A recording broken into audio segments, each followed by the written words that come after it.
Bonjour a tutti, settimana de Compacui l'Anter-CFM, u tiapem u berso a Walagna, settimana cinandem u in paese di Montegrosso. Una brimada, painu baisolo di Cassan, u peredroa unu diso abitanti di Louis Mariani. RCFM e Campacui. Allora, io sono nato qui in paese, un paese di Cassani, che faceva parte della comune di Monterosso. Donc, c'è due fratelli che sono nati un poco più tardi, uno un poco innanzi e l'altro un poco più tardi.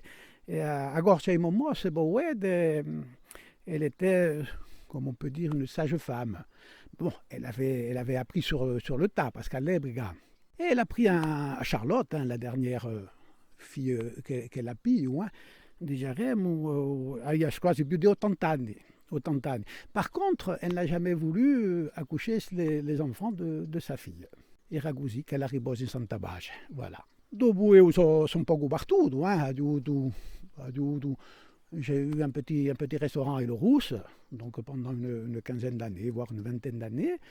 Ensuite, ma fille a repris la relève, mais malgré que j'étais à Île-Rousse, ça ne m'empêchait pas de monter au village pour les fêtes de village, pour toute autre chose. Et l'hiver, ça, au modem pour lui, parce que, vous voyez, c'est quand on est enraciné, on est enraciné, c'est comme ça. Donc ma fille, après, a pris le restaurant à Île-Rousse, mais bon, c'est un métier qui ne lui plaisait pas trop, donc elle a gardé 4 ou 5 ans et aujourd'hui elle est dans l'agriculture, donc elle est heureuse et tant mieux parce qu'il faut aussi des gens qui travaillent la terre, c'est important. Sicuramente, se pour me parlare dei Cassani, direi che è il più bello paese du mondo.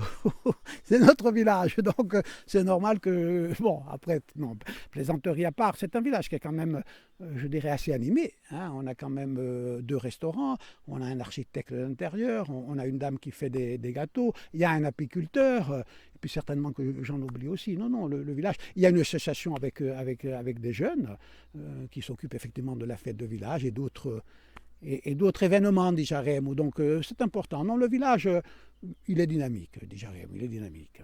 A Poco Bressa l'annata di 1930 a Poco Bressa, donc comunque un paese abbastanza importante.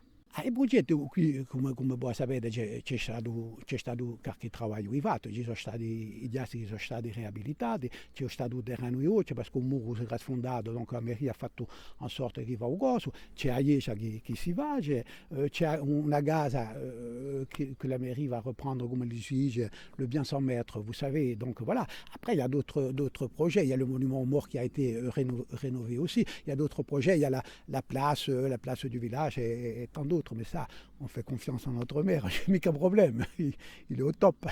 Et demain, de Cassan, nous irons à Lungignano pour retrouver une jeune créatrice d'accessoires de mode. Elle s'appelle Miliez, elle est originaire du Québec, elle est installée depuis une dizaine d'années en Balagne et dans le hameau de Lungignano. On la retrouvera donc demain dans son atelier boutique pour notre deuxième étape sur la commune de Montegrosso a Domane. RCFM e Campacui.